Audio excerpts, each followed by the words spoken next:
Every property management company has a maximum number of doors that they can't grow past. That number is determined by average monthly leads, average close rate, and annual churn rate. If you multiply average monthly leads by your close rate and then annualize that by multiplying by 12 and then divide by your annual churn rate, that is your maximum door count. That is the number of doors you can never grow past unless leads increases, close rate improves, or churn rate decreases.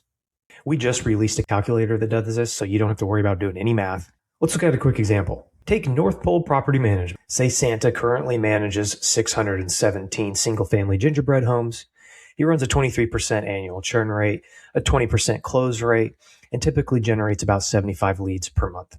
Now, based on these factors, his maximum gingerbread home door count is 738. And he can't ever grow past that unless he brings in more leads, improves his close rate, or decreases annual churn.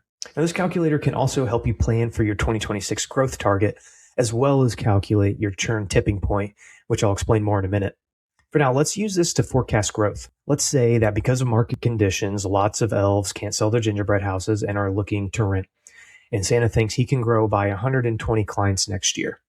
That means he needs to net 10 clients each month or more. Now, all other factors staying the same, we can see that he needs to increase his monthly leads from 75 to 109 in order to net 10 clients a month and stay on his growth target. Now, let's say that Santa can't afford to invest in more leads, but he does have the option to send his BDM to the Elevate Sales Kickoff taking place in January, put on by BrightReach.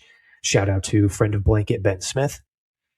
Let's say the BDM goes to the conference, he gets some great training and increases his close rate to 30%. Now we can see here that a 10% increase in close rate keeps Santa on track for his growth target. Well, what if Santa can't invest in more leads and he can't afford any sales training? That means the only other lever that he has to pull really is owner churn.